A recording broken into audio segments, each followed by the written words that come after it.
The Federal Communications Commission rejected calls to delay ending net neutrality rules over a flawed public comment system, saying it hadn't relied on millions of identical or suspicious submissions in its decision-making.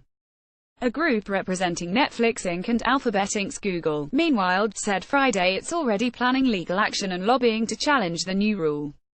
In its final order released late Thursday, the Commission said it rejects calls to delay adoption of this order out of concerns that certain non-substantive comments on which the Commission did not rely may have been submitted under multiple different names or allegedly fake names.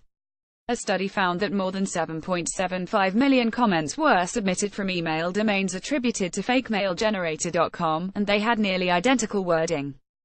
The FCC said some of the nearly 23 million comments on Chairman Ajit Pai's proposal to gut Obama-era rules were filed under the same name more than 90 times each.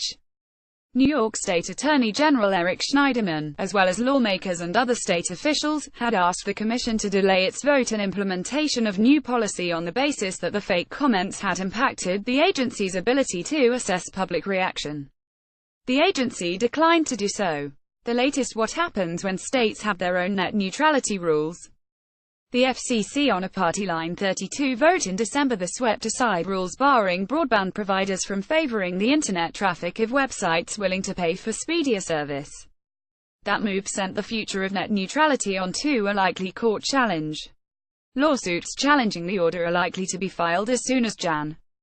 16, though earlier key court rulings could make it hard to win such suits, said Matthew Skettenholm, a government litigation analyst with Bloomberg Intelligence. The Internet Association, whose members include Google, Netflix, Facebook Inc. and eBay Inc., said it will join any lawsuit against the agency.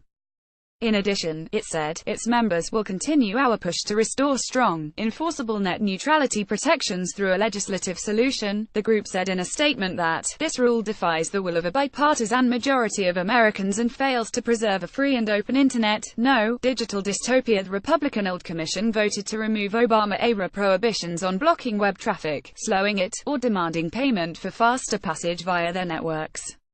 Over objections from its Democratic members, the FCC gave up most of its authority over broadband providers such as AT&T Inc. and Comcast Corp., handing enforcement to other agencies.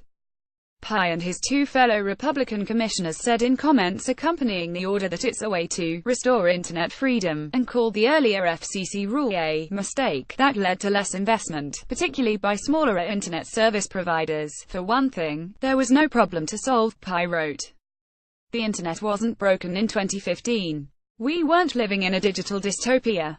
To the contrary, the internet is perhaps the one thing in American society we can all agree has been a stunning success. Slow and bumpy. Commissioner Jessica Rosenworcel, a Democrat, said the rule gives extraordinary powers to broadband providers who can't be trusted to keep promises that they won't undermine certain businesses or discriminate against sites. They will have the power to block websites, throttle services, and censor online content, she said in a statement.